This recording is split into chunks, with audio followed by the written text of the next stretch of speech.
Welcome to the Think Yourself Healthy podcast, where we challenge you to think differently about your approach to health and wellness. My name is Heather Duranja, and I'm excited to be here with you to take you on the journey from surviving to thriving. Hey everybody, on today's show of Think Yourself Healthy, I have a very special guest with me. We have the one, the only Keli Pitts, also known as the Femininity Doctor. And if you guys are not following her already on Instagram, you are missing out. So I encourage you right now, pull your phone out and hit follow. So Keli is about showing women how to relax into their femininity, attract high-value men, and master relationships. Keli, I am so excited to have an opportunity to chat with you today. This is something very personal for me. I have, a long history of struggling with attracting high-value men. So Okay. we have a lot to talk about. So thank you very much for joining us today on this podcast. Absolutely. Absolutely. No problem, Heather. I'm excited. Thank you for having me. This is such a blessing, and I'm so excited to really dive into some of these very challenging topics for people to discuss openly, vulnerably, and really truly be transparent in order to identify what the blocks are. What are the things that are holding them back from truly being able to achieve what they desire? Oh, yeah. Kind of tell me a little bit, how did you get started on this path? What really got you attracted to this whole femininity movement? Wow. So this is just my calling. This is my purpose. This is literally why I'm here, right? And in order for me to understand my God-given purpose and calling, I had to embark on a journey to healing. And I did that at 18 years old. Wow. I know. And today I'm 30 years old, and that healing took 12 years. 12 years later, my feet finally landed. I was committed to living in forgiveness and vulnerability and transparency. And, I would spend a lot of time doing things, and I would want to heal from those things, and I would commit to healing from those things. And as I ascended to new levels, God would start to reveal to me slowly but surely, this is what you're going to do. This is why you're here. Your pain, your being raised in a narcissistic household was not for nothing. I used you to go through all these things so that you could reach back and show other women what healing really looks like, what they can achieve when they commit to it, and then why we must get to the other side of our brokenness, because there's so much beauty over here. And we as a feminine race, we cannot afford to stay angry and broken anymore. There's so much that needs to be done in this world, and femininity is a big part of it. I'm actually at a loss for words because I'm in such awe of that beautiful explanation, and it truly resonates with me at my core of my being. And I feel very, very much the same, in the sense that all of the trauma, challenges, obstacles that I've had to face in my lifetime have all been here to serve me. And through the suffering and the pain and the healing, it's allowed me to experience, and through that experience, I have the ability to share and help others heal physically, mentally, and emotionally. So, God, so beautiful. But how many 18-year-olds realize that this is their calling? I mean, how many 18-year-olds know they need healing? No, you know what, Heather? And that's such a true statement. And when I was going through, I was broken. I think I realized I was broken around maybe 15. And so going to college and no longer being in the home, with essentially the person who caused me all this pain, really really it was eye-opening, because now I'm in the real world. I don't have my parents, I don't have that that crutch, and dealing with other people and just seeing how they would react to me. Like, there's something very off with this person. Sweet person, well-intentioned person, sure, but this is just not normal. That, you know, sometimes the things you say, sometimes the things you do, you know, me really running hard after other people for acceptance and then constantly feeling rejected, going through friends, going through dating relationships, you know, and nothing being successful for me. And so by the time I was 18, it was so very clear. I just knew I had no other choice. And I said, I am unhappy. I used to be happy, you know, and if I can just get back to that place of happiness, I'll do whatever, you know, my God tells me to do. So I just knew it. And I don't even think it was my choice, Heather. I think God was just really nudging at me, like, I have something big for you, and you're going to be on this journey for a very long time before you know what that big thing is, but you need to start walking towards this healing. You need to do it now. Gosh, that is so beautiful. I mean, Thank you. so thank you for all that you have done to heal yourself, because you know, are helping to heal the feminine as a collective. So I am so appreciative of you being able to Yeah. recognize that, showing up to do the work. It's beautiful. Man, Thank you. You're welcome. I'm going to have goosebumps this entire podcast episode. I can feel it. I feel your energy and your strength, and your light is so bright. And it's crazy for the listeners, we can't see each other, and so I can feel her in my presence. It's a very, very beautiful energy. Thank you. So I want to dive into the femininity stuff, and I have been working, you know, unfortunately with my past, I've really embraced the more masculine qualities and energies within me for survival. Oh, yeah. And so, similar to you, lots of narcissism, lots of codependency, you know, self-worth, self-acceptance, so many things, right? And so my healing journey started, gosh, I thought the answer for me was to have a child at 19 and get married. I thought that was the fix to escape the environment. Growing up as a child, I was diagnosed with a learning disability at a very young age. And so I was told I was dumb, and had a grandmother who reminded me regularly that it didn't matter if I wasn't, you know, smart, because I was pretty, and because I was pretty, I would find a man to take care of me. And so that's kind of the script that I accepted for myself. Mm-hmm. And it was the birth of my first daughter that really initiated the healing process for me, because ultimately I found out I was actually good at something. I found a way to be proud of myself. And through her, I was able to see me and the things that I could be proud of about me. And that was a real challenge, because at this point in my life, I'd never seen, felt anything good about me. And so my daughters really helped me embrace finding things to be proud of and being able to celebrate. So at 33, I was married, and then at 33, we had spent 17 years of our lives together. I decided to get divorced. I recognized that this isn't in alignment with how I want to live, and that I need to fix it, or else I was going to create two more problems looking exactly like mine.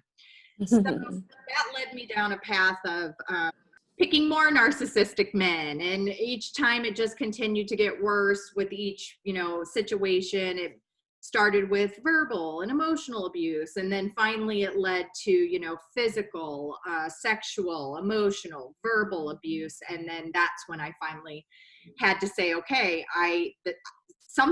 it's not everyone else, it's me. What is it within me that needs to be fixed in order to stop this cycle? So Absolutely. I dated myself for a year in 2000, and gosh, was that 2018? I dated myself for an entire year. Thought I had made major progress. It was an incredible year. It was the first time I had ever been by myself and been able to reflect and start having all of these epiphanies. And I took 16 weeks and went up to Mount Shasta and focused on spending these 16 weeks alone by myself. I had never done that in my entire life. And it was literally, I felt like a 12-year-old, right? Being released into the wild and not knowing who I was and who was I? How do I date myself? This is scary stuff. And it ended up being one of the best things that, have happened to me. And so I think I'm ready, and I'm ready for a relationship. And Okay. this guy, and he's like, seems super conscious, and we're going to get into this conscious relationship, and it's going to be amazing. And then as we start to date, unfortunately, it was a long distance, so that created some, challenges.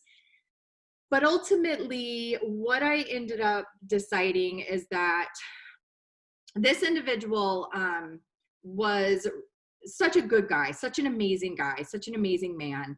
However, I think that we just weren't in balance in terms of our feminine and masculine qualities. And I kept having to lean pretty hard into my masculine and not allowing me to embrace that feminine. Yeah. So, brings me to this. So I have a conversation with a guy named Jake Woodard who specializes in, balancing feminine, masculine energy. And we start talking, and he takes me through this process to kind of identify what my core wound is that's really holding me back from being able to have these, magical relationships that I desire. And we start talking about shame, and I reveal that I have shame. Clearly, I was harboring more shame than I had realized up to this point. And he asked me if I could recall my first memory of shame. And Mm-hmm. I disclosed to him a situation when I turned 4. I started kindergarten, and the first day of school, it's nap time. The teacher leads us over to our mats. We lay down, and then I do what I normally do when it's time for me to lay down and try to fall asleep, and that's self-soothe. And so I used masturbation, humping my pillow as a way to self-soothe to fall asleep. The teacher comes over, grabs me, yanks me out into the hallway, starts telling me I was doing something wrong, and then calls my mother. I go home. My mom has this conversation with me about how I can't masturbate. That's wrong. It's not acceptable. It's bad, all of the things. And so ultimately, this is where my root issues around shame and sexuality and intimacy truly started. And so this carried into my adolescence and my adulthood and all of my relationships up to this point. So that was really mind-blowing for me yesterday to discover that potentially a lot of this imbalance within me being able to embrace my feminine essence is rooted in shame. Yeah. So talk to me about that. Can you help me understand this a little better? Yeah. And so the thing, you were obviously very young. 4 years old is a really young age to have an encounter with something as feel good as masturbation, right? But I'm not shaming you because I had a very young experience, or I was very young when I experienced masturbation for the first time, and I was actually humping a teddy bear in my auntie's bedroom. I remember it so vividly. I had never felt like that before, but I just knew that it felt good. Okay. Now, obviously, I didn't know at the time that what I was really after was affection. Okay.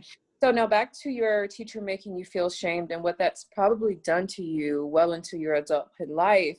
We're young, we were kids, we didn't know what we were doing was wrong. We just knew something about this feels good and I like it, Mhm. right? But if you shame a kid before they can psychologically, emotionally, spiritually make connections to certain things, what we just know is, oh, well, when I did that, I got really reprimanded for that. And now I'm unsure of what right and wrong is and why. And maybe I'm not a good person and maybe I don't make the best decision. So now I second guess natural things, because masturbation is actually a natural thing and it does feel good. And so the last time I was shamed, or one of the most significant times in my life that I was shamed for doing something natural, it stuck. Well, so being feminine is natural because I'm a feminine being.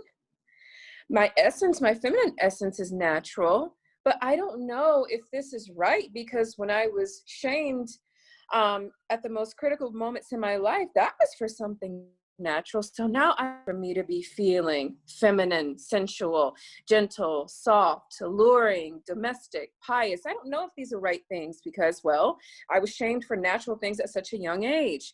And if I don't want to feel that shame and embarrassment again, I'm just going to go away from the things that feel natural to me.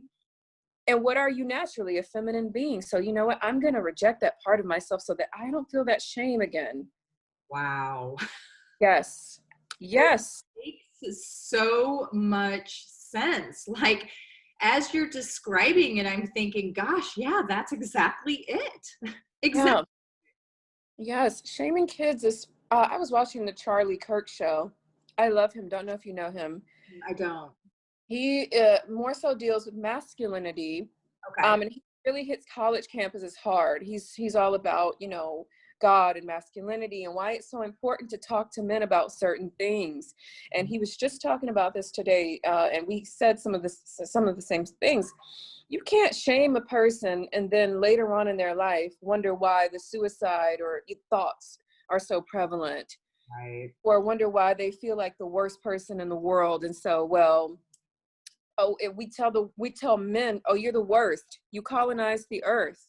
You raped women. You stole countries. You're bad, bad, bad. And shame they had nothing to do with. And so now as an adult, I want to commit suicide. I'm a bad person, instead of just saying, listen, get up earlier, find your purpose, work hard, pray, and figure out what's going on with your life. Shaming people at a young age is one of the worst things that we can do. Well, I think it's interesting as you talk about this, a thought popped up, and I was raised Catholic and I had to go to Catholic school, and there was a part of me that started rejecting God at a very early age. I became very, very angry and very disassociated with my connection to source. I rejected God for Yeah. quite some time. I'm going to be honest with you. And then I remember after the birth of my first daughter, I went to go to the Catholic Church to get her baptized. And when I asked permission to have her baptized, the priest scolded me and told me what a terrible person I was, how I had basically brought this evil child into the world because I did it out of wedlock. And so at 19 years old, I'm already being, told that I've brought this evil being into the world because of, having sexual encounter before marriage. And so after that, I think it was probably about a year or two after that, I just decided I was leaving I was leaving God. I was done. Who is he? He doesn't love me. Why would I feel all this pain and shame and hurt in my life? Like, over it. And so it really truly was not until I took that 16-week trip up to Mount Shasta and spent that time with myself alone, where I finally had the ability to reconnect with him and invite God back into my life and back into my heart. And that's when beautiful things started happening for me personally, internally. Yeah. Okay. I'm happy that you had that encounter. To Yeah. go and find God again, I think is one of the most authentic connections you can have with God, because how do you know something is really real if you've not had the opportunity to be without it or run from it? Right. Well, I shared this because I had the connection that there was shame around wanting to get her baptized, and that was the thing that really abandoned. Man, the last 24 hours, so many moments of awareness. Yeah. Listen, that's why we're here. So I'm excited to really talk about, like, get into it today. I really am. So for someone like myself who is single, has the awareness that there is a disconnection with accepting their feminine essence, how do you encourage me or someone listening who might, be in a similar situation? What is your advice to them to get started with allowing that natural feminine essence back into their life? Absolutely. So I don't know if you know this, but I'm writing a book called Doctor's Orders, No, congratulations. right? And Chris. thank you. I'm so excited. It's going to be big. I'm going to make sure that the feminine world knows about it, because there's so much healing, which is what Doctor's Orders is all about. Just jam-packed into this guide to help modern women reclaim their femininity. That's exactly what we're going to be doing in this book. And so I'll give you a snippet, okay? The first step to reclaiming your femininity or connecting to it for the first time is forgiveness of yourself and others. What you're saying to me about understanding that you had an encounter with shame at a very young age and what that did to you is setting you up for freedom to forgive yourself and to forgive others. And that's so important, because nothing I teach you about femininity will matter if you carry all this anger, resentment, and fear in your heart. You can't see the world through a clearer lens, or a more clear or a clearer lens, if it's shaded with all of that pain and misery and fear. Mhm. And how do we get rid of that? We forgive ourselves and we forgive others for the past. Okay. That's first. Forgive yourself, forgive others for the past. And this cannot be taken lightly, which is why I spend so much time on forgiveness in the book. You need to give yourself a clean slate if you're going to really connect to your divine feminine. So let me ask you this question, because this is something that I did struggle with for a long time, especially around my ex-husband. What Yeah. I kept waiting for that morning where I was going to wake up and I would feel like I'd be able to forgive him.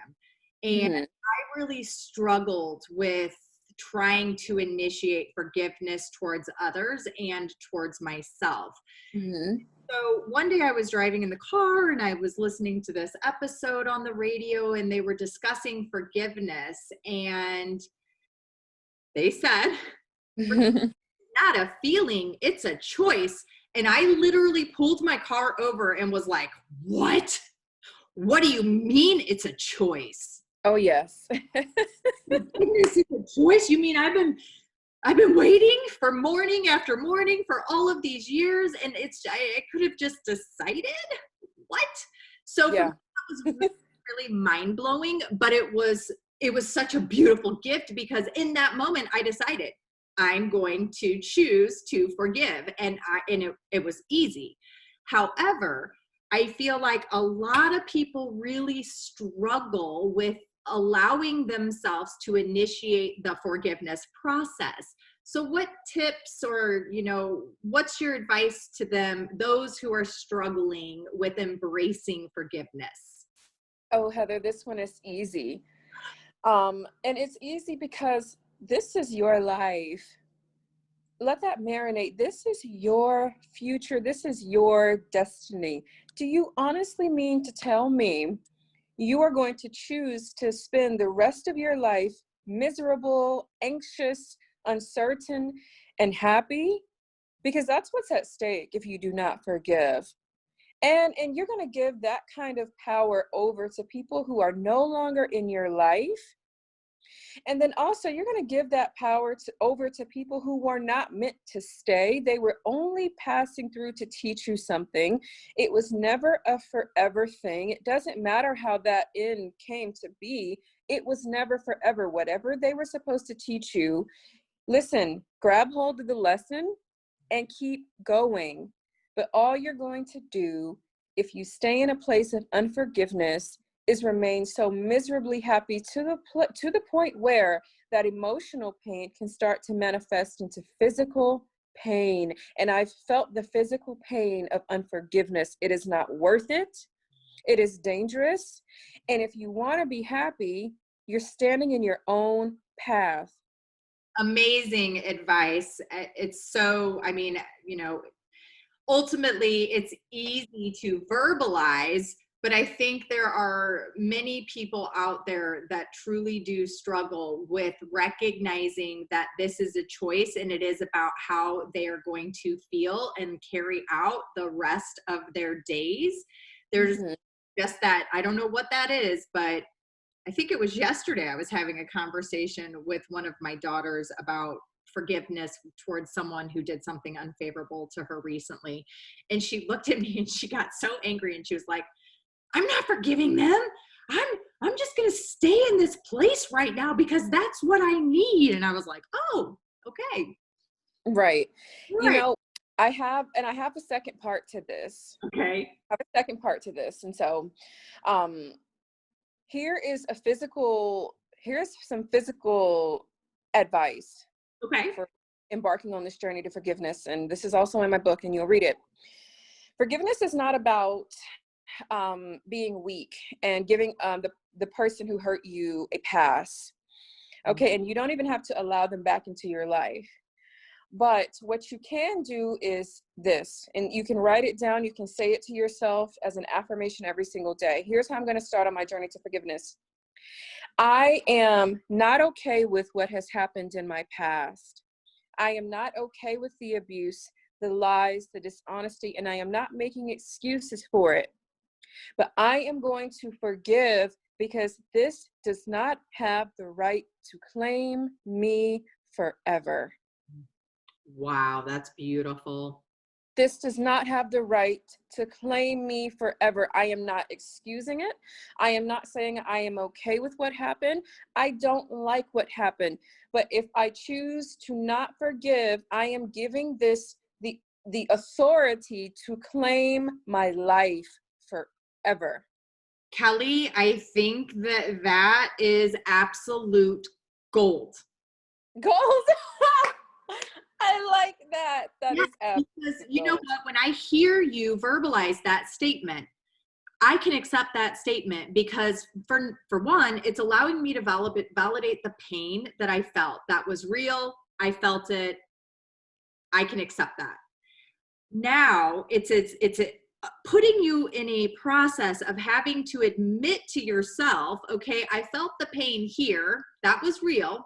Mhm. Do I really want to carry this pain forward and continue to feel it for the rest of my life? That does not make No, sense to me. No, no, exactly.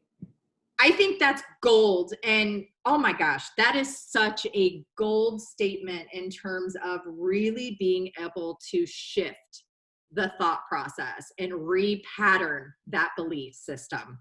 Absolutely. And I think people need to hear that because they think that if I forgive this person, I'm giving them a pass. Mhm. And I'm like, oh, okay, well, what if you are? But really, that's not what forgiveness is. You're not giving them a pass. You're setting yourself free. So that's why it's so important to acknowledge, listen, Mhm. it's okay to say, I am not okay with what happened. I don't like what happened, but I am fill in the blank. So acknowledge you're not okay with it first. If you need to do that, acknowledge that you don't like it. Acknowledge that you hated it. Mhm. But I'm not going to let it claim me forever.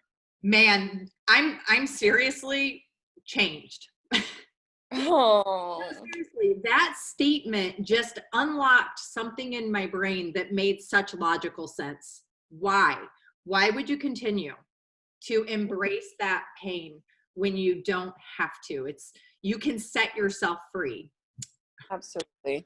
Yeah, wow. I'm so blown away. Such great advice. Thank you for sharing You're that. most welcome. You're welcome. You're welcome. Sharing snippets of the book with us prior to anyone else having this information. So thank you. I feel very, hopefully all the listeners feel as special as I do right now. I hope they will. They will. I know that. I know that. So we got to start with forgiveness. And if you're struggling to forgive yourself, that affirmation is gold. So where do we go from there? So once you decide that you are going to forgive others and yourself for allowing or for thinking that you allowed certain things to happen, um, the next step is going to be understanding the feminine nature and even understanding the masculine nature. And you need to understand both Okay. because if you don't understand the respective natures, and we're talking about God-given natures, God-given constitution, how did God design the man? How did God design the woman? What was already put in us at the beginning and the creations of heavens and earth? What did God put in us? You know, because there are differences between toxic masculinity and toxic femininity versus no, this is our nature. This is God-given. This is put in us. It's not meant to be tempered with, tainted with, changed, nothing. These are the things that are supposed to carry us into the very last day of humanity. So understanding the respective natures is next, right? And that's so important because it's like, okay, now that I've forgiven myself and I've forgiven others and I have a clean slate, where do I go? What do I do now? I feel good. I feel set free. Well, now you need to understand, and you need to go back and understand the basics. And I call the natures the basics because if you don't understand what your role is and what your essence is, if no one's ever talked to you about it, how do you actually fulfill it and carry it out? Right. So can you give just maybe a brief little description of what masculine and feminine energies are? Absolutely. So people think that, oh, it's just by happenstance, for instance, that men like to hunt, that they're aggressive, you know, that they take pride in protecting, or they feel insulted when you try to pay for things. Real men, that is. That's not that's not by accident. They feel insulted at the very thought of these things because God set them up to hunt. If you trace history back as far as you can, you know, even if we're, you know, we're inside of caves and we're looking at the drawings on the wall, what were men doing?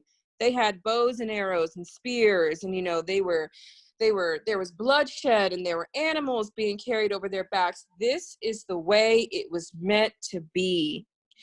This is the way God set it up. There is nothing wrong with masculinity. Toxic masculinity is what needs to be addressed, not the very masculine essence of I am a hunter, I am a protector, I am a provider. I am set up to search for problems and solve them. I was set up to do that. And then when you look at these same kind of historical evidences, you see, what were women doing? They were nurturing. They were carrying babies. They were gentle. They were loving. Their body language was warm and tender, right? And so I think about that. I'm like, the woman's natural essence is to be gentle, nurturing, loving, vulnerable. Okay. The man is like, I don't got time. And I'm like, I'm trying to do this, like this masculine voice, but the man is like, me don't have time to be loving and nurturing and vulnerable. Me have to kill and provide food and hunt. A man is not necessarily thinking about loving and gentility when he's like, I've got buffalo and I've got deer to hunt, because there's a whole family structure back home who must eat to survive. Those are our natures. And we are having such a difficult time because women are trying to do their thing, that the masculinity thing, and then wonder why they're struggling in femininity. Right. And men in some ways have become a little bit more passive and too gentle and too beta, and wondering why they're struggling in masculinity. Wow, this hits home so hard. Mm-hmm. You know, I'm sitting here thinking about my own journey over these last many years, and We've all been there. yeah, I mean, it's wow. Yeah. Yeah. So can you explain a little bit about maybe what the masculine toxicity and the masculine or the feminine toxicity can look like? Mm-hmm. Absolutely. So there's there are many arguments about how this whole more alpha woman and beta man energy introduced itself into our ecosystem. There are many arguments, and so I'll skip that part. Okay. All I know is the results. And so toxic masculinity is a set of actions, and this is actually in the book too, is a set of actions and beliefs and behaviors that essentially makes them see women as second-class beings. Okay. When we're thinking about binary dualisms, we have the and other. Toxic masculinity makes men believe, or certain men believe, that the woman is the other to the. Okay. And that the other cannot exist properly and fruitfully without the. When in all actuality, masculinity cannot exist properly and fruitfully without femininity. So we are not the lesser of the binary dualism. We are the equivalence. Okay. And so that's what toxic masculinity can look like, and making women feel like, you can't do the same kind of job that I can do, especially when we're talking about jobs that involve more intellectual, more intellectual work. Mhm. That you see that a lot, which is why there's always such a battle in corporate America, or there's been for a while, like, oh, women are too emotionally to do the hard jobs, to do the thinking jobs, to do the math, the technologies, the sciences. They're too this for that. We are better at those things. Or you shouldn't have a voice when it comes to certain things, or you are only good for being a domestic being or figure. You're only good for that. Now, absolutely. From like I said, if we trace history back, the woman was the more domestic figure, but it's not all that she was. And toxic masculinity would have you believe that. Okay. So those are some examples of toxic masculinity. And Okay. that's a problem because it's made women feel shamed. And it's like, well, what if I am a domestic figure? I want to tuck that part of myself away because I don't want to run the risk of being seen as only that. Right. No, so that, and being domestic is beautiful.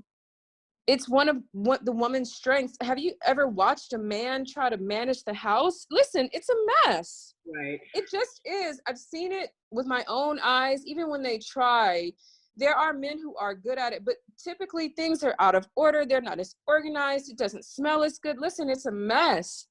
That is just not their general God-given constitution. There's nothing wrong with that. But on the flip side, would you rather be in the field mowing the lawn, changing the oil, mounting the TVs? And when you say that to women, they're like, oh, gross. No, hell no, I'm not getting on the roof. They freeze. I'm Whereas a man, they're like, yeah, I'm ready. I'm ready. Let's fuck it up. I feel so targeted right now. I'm like sweating. I have sweaty armpits. I'm like, this does not feel good.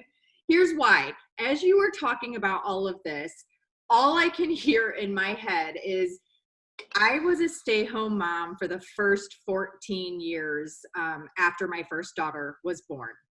And I was married to an individual who liked to remind me on a daily basis that my existence in this world was because he allowed for me to exist by providing for me. Mm. So then you're going on and you're saying, so not only did I get shamed for being the domestic person, but then I also had to get on the roof and clean the leaves out, cut the trees down, get them out of the yard, mow the yard, build playgrounds for my children, build ponds in the yard and gardens. I did both. I did it all. Now I'm like, okay, Heather, it's all making so much sense now. He was just a narcissist who was confused about his own role and then tried to shame you for your role too. Right. And here's where I got confused as a young child being nurtured in a narcissistic environment. I misunderstood his confidence. I thought what his confidence was, was actually really cockiness and insecurity disguised, all of his insecurities and whatnot of his narcissistic personalities. But as this young girl, I think, wow, this guy's so confident. That's what I want. I want the man. That's what I need. I need someone to take care of me. And then, insert long story. Yeah. No. And so, you know what? That actually brings me to the second part of the question. You said, well, what are some examples of toxic femininity? Because women have bought into this notion that we're so oppressed and that there just aren't individuals who have toxic attitudes, that we are the victims. Mm-hmm. And what does that lead to? You have women who they don't care to be affectionate. They don't care to be nurturing. They don't care to do domestic activities at all. And so that's one thing about toxic femininity. They think that the world should give them everything simply because they are a woman, and we didn't have the same sort of start in this world as men, and that we are oppressed. And so me being a terrible person or a person that says mean things is justified because the man should be able to take it. I'm not as strong. I don't make as much money. I don't have the access to the same resources. So I should be able to literally get away with murder. That is one example of toxic femininity. And we also enter into this culture where, since women feel like I am the victim and that I am the fragile character, I should be taken at my word because I am gentle and innocent. Well, if I scream out rape, or I am uncomfortable, or this person has assaulted me, I should just be believed. Mm-hmm. And even when I didn't mean it and I just tried to hurt somebody, because again, toxic femininity, and I am the victim, I don't get reprimanded for literally turning or potentially turning this man's world upside down. Okay. So there's this princess attitude almost, that there are no consequences for me as a human being. I should get a pass on everything because I'm a woman and I don't need to do my part in this ecosystem. Wow. Yeah. I see that a lot. I can definitely recognize that in our today's world for sure. I don't connect with that for myself, but I definitely see that happening in society for sure. Wow. Absolutely. Man, I am just like, my brain is over here and I'm still sweating. I'm like, oh. I don't let me make you feel any way, truly. Don't. What do you mean? Like, I know that this is a lot of information, and listen, I talk to a lot of women, and I want women to know, whatever I do, please know that my heart is in it. Oh, I feel that. I definitely, Okay. 100%. And Good. That means a lot. I'm very blessed that the universe brought us together to have this conversation. I think that for me specifically, this was the next phase of what was initiated yesterday unexpectedly for me, to really be able to have the connections and the awareness consciously so I can start making and choosing differently. So, Yeah.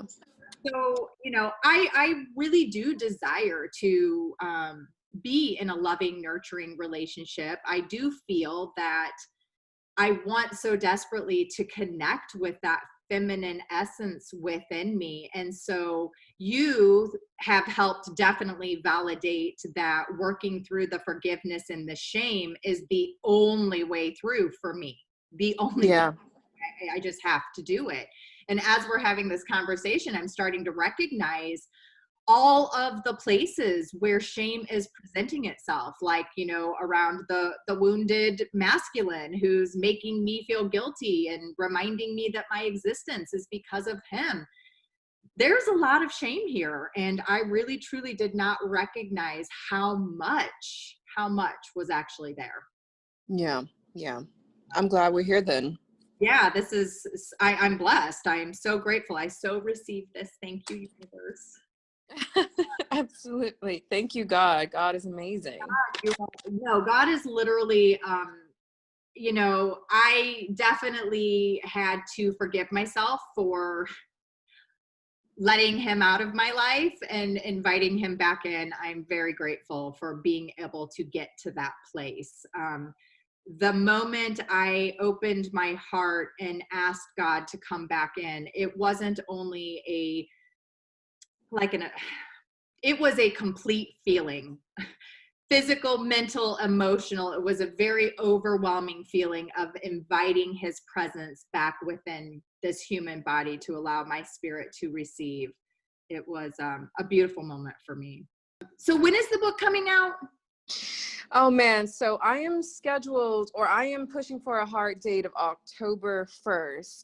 Whoa, that's soon. That is pretty soon. I was trying to get it released a little bit sooner, but then I really realized I have someone who is writing for the New York Times and the Washington Post, really helping me with this process. And so I'm very fortunate and blessed. And so when I sent the feedback or the final kind of review for the book, she said, I know you think you wrote a book and the content is lovely, but you're about 20,000 words too short. Oh, wow. For this to essentially be considered a serious piece of literary work. And, you know, I didn't take any offense, and it caused me to go back to the book and really look at it and go, you're selling your readers short. Go into this. go into this more. And so now I'm in the process of really, getting more into the meat. I'm almost done. And then I've got to submit it to, editing, formatting, illustration, and, the final reviews. And so I'm pushing for October 1st. It's going to be a great fall time read. It's getting colder. People are going to be inside more. And it gives women an opportunity to listen, get your girlfriends, sit around the fire, grab some red wine, and read and heal yourself into the best place ever. Heal yourself back to your femininity, because we're born feminine. It just wasn't cultivated. It just wasn't, you weren't talked to about it. Or maybe you were on that path and then you were, after a series of disappointing relationships, you left it as a defense mechanism. And so this is perfect. This is perfect. It's a perfect fall time read. There's no going out. I can't wait. Yeah. Oh my goodness. It's, and I hope that you'll tell your followers about it, because it's going to be, everybody's waiting. Absolutely. 100%. Definitely. Listen, I get so many DMs, Heather, because there are so many women who are like, help. No one's really talking about femininity the way you are. And there are so many pages, and, the information is like, touch your body, take hot baths. That's how you feel feminine, dress pretty. And Yeah. I'm like, that's a part of it. But femininity is so much more than that. And if you don't understand your nature, then you're dead in the water. Right. Absolutely. Absolutely. So give me, it's the weekend. I'm really wanting to step in and assume radical responsibility for stepping into my feminine essence. What are the things that I could embrace this weekend to help me get more connected with that energy? Okay, absolutely. Well, so I want to give what I'm getting from my own experiences and from my feminine community online is that you lose sight of your femininity in a couple of ways. Again, either it was never really taught to you or nurtured from maybe by your mother or your grandmother, or you've been in a series of relationships with men and even friends, and you felt like your femininity was the reason you were taken advantage of, and so you abandoned it. You abandoned it for a defense mechanism. Spend some time this weekend figuring out which one of those it was. Either it wasn't nurtured and you never had it, or you were on a feminine path and you just decided, this is really causing me to be hurt and I don't want to be this. So you only got one other direction to go in, which is masculinity, because there are only two sexes. And I can answer that question very easily. It's very apparent. I'm very aware of that. I was definitely exposed to the feminine essence. And it's really interesting because the household that I grew up in, it was a very toxic, dysfunctional household. But it was a very affectionately loving, nurturing home as well in many ways. And I think that's because it was a blended family. It was many generations. It wasn't just my mom and dad. We had a lot of family dynamics in there. Yeah. Ultimately did present a lot of problems because there were so many parents. You just tuned everyone out. But anyway, so I know that part of it is definitely the latter part where, it's been a defense mechanism. I think that it goes back to not feeling safe about being an attractive female. I feel like I wanted to be valued for my brain, for my abilities, for my, emotions, for all of the other ways that I could show up in the world, and having that message of, it's okay that you're not smart, but you're pretty. Someone will take care of you. I feel like that was the wedge that really caused me to kind of say, okay, it's not safe to embrace that femininity, because they're only going to want you for your looks and what you have to offer sexually, not you. Does that make sense? No, absolutely. And I absolutely honor that, and I get it. And I think you are amongst the fortunate few that understand the source of the problem. But there are a lot of people who do not understand what this is really about until they have a heart-to-heart with someone like me. And they're like, that's why I'm struggling with my femininity, and they've never thought about it. Right. They just know there's a problem. I'm scared. I'm tired. I'm in the 30s and 40s, and I cannot connect to my femininity, and men don't want me, and I don't know where this started, and I don't know. And so you're fortunate. But I say to people, really try to figure out, think far back, or as far back as you can, and try to figure out where this all started and what it's about. Because if no one's posing that question to you, you don't even know. I need to go back to my root and stop trying to address all these individual stems. So you mean femininity is just not wearing makeup and putting on a dress? That's Absolutely not. That's one of the stems. That's one of the fun stems. But we need to be getting to the root.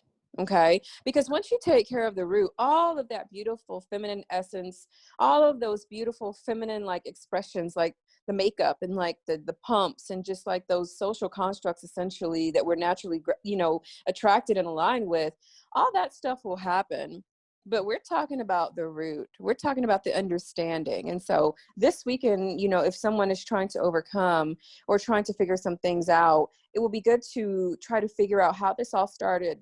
Was it that I never got it, growing up, or was it I had it and I lost it along the way? And so write that down. And then the next thing that you can do is, based on that answer, if this was because I never got it, understand what the nature of a woman is and start thinking about ways that I can relax and be okay with that. I am gentle. I am loving. I am kind. I prefer to love first. Learn to really be okay with that. Talk to yourself about what that means and how you can implement it into your life. Listen, I don't always have to be on the defense when something happens that I'm not pleased with. Okay. I'm gentle. Okay, I am nurturing. It's okay for me to tell the people in my life, hey, I'm thinking about you and I love you, and not worry about looking weak or like, what if they don't feel the same way?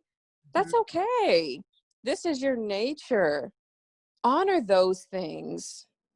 such great advice. Such great advice. Listeners, the book, Doctor's Orders, October 1st. Trust me.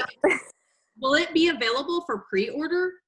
You know what? I'm more than likely, we're working on a pre-order site because people are asking almost every day now. And I'm like, I need to give them something. And Okay. listen, Heather, like there's so much bubble gum out here, like claim your femininity, get your Brazilian wax and buy Louboutins and take over the world. And it's like, pardon my language, what the fuck is that? Yeah, no. What is that? What is that? And so I don't want to get lumped into that category. This is years of healing and heart and experiences that I'm pouring into this book. And so women are like asking, but I'm like, you will be very, very thrilled that I took the time that I have to really pour into this book. This is not bubblegum 1, 2, 3. I'm a woman. This is not that. I can't wait. I cannot. Well, I am so grateful for your connection and your time and sharing your expertise and your heart and your soul with us today. It was so beautifully received, and I just feel so whole and so joyful right now. I'm very excited for you, so very excited. I wrote a book back in 2015. It was called Getting Intimate in the Kitchen, Bringing It Back to Basics. And it was kind of, really trying to get people to embrace when we used to be families and sit down together and have meals and be wholesome and nurture. Yeah. Oh, girl. Listen, that is such a beautiful piece of work. Do you understand what you just said about the family? The family is under attack in modern society, and we all know that God in completion comes in the form of family, right? And so you're like, wow. And I was looking at these statistics. I think it was like back in 1969 or 1970 or something like that. These sociologists, they noticed that father absence was on the rise. They were like, oh my goodness, this is becoming an epidemic. And back then for minorities or black families, it was like 25% of kids were born out of wedlock. And then for Asian and white families, it was significantly lower than that. Cut to today, I think 25% of white kids are born out of wedlock, and 75% of black kids and Latina kids are born out of wedlock. So the lack of family is becoming an epidemic. It is. And I'll be honest with you. I designate part of my practice towards individuals who are going through rehabilitation. So for drug, alcohol, eating disorders, and, like sexual addictions. And the reality is all of these problems, these addictions that they have are they're the result of growing up in these environments where they weren't getting their needs met, and then they find these vices, right? So this is something that I'm extremely passionate about. I'm excited. I really feel like we're having a paradigm shift, and what is to come is going to be beautiful. We're going through a cleansing right now, and it's preparing us for what's to come. So I really hope to see that we can get back to embracing that family dynamic, and coming together and nurturing one another. We will. People are tired, Heather. They know that whatever we bought into, we were lied to. This does not work. Men and women, masculinity and femininity being at war, women wanting to be men, men thinking that they don't have to step up. People are tired, and both sides they've shifted from blaming one another to just saying, all right, what do I need to do? Because if I can get better and control my own reality, then I can change what I attract. And if everybody's doing that, then there's healing taking place, right? On both sides. Absolutely. Yes. So. Can I ask you a question? Have you ever asked yourself, why can't I stick with it? Do you often get stuck in cycles of trying to make changes for a healthier life, but then end up right back where you started? I want to introduce you to my 8-week coaching program, Retrain Your Brain, designed to help you break emotional patterns, stop self-sabotage, and develop conscious behaviors for a healthy lifestyle. Enrollment for the next program is officially open. We start October 28th. And if you head to heatherdurangia.com or find the link in the show notes, you can use the code HEAL25 until October 3rd to get 25% discount on the program. This program is the roadmap to expanding your health, happiness, and consciousness. If you're tired of starting over, or you have been on a healing journey for a while but you feel stuck, then come join me in the program. If you're ready to build better beliefs, overcome chronic stress, anxiety, and depression, release the attachment to your pain, and heal your subconscious mind to stop self-sabotage so you can truly thrive, then this is the program for you. Click the link in the show notes or go to heatherdurangia.com to register, and make sure you use the code HEAL25 to get 25% off until October 3rd.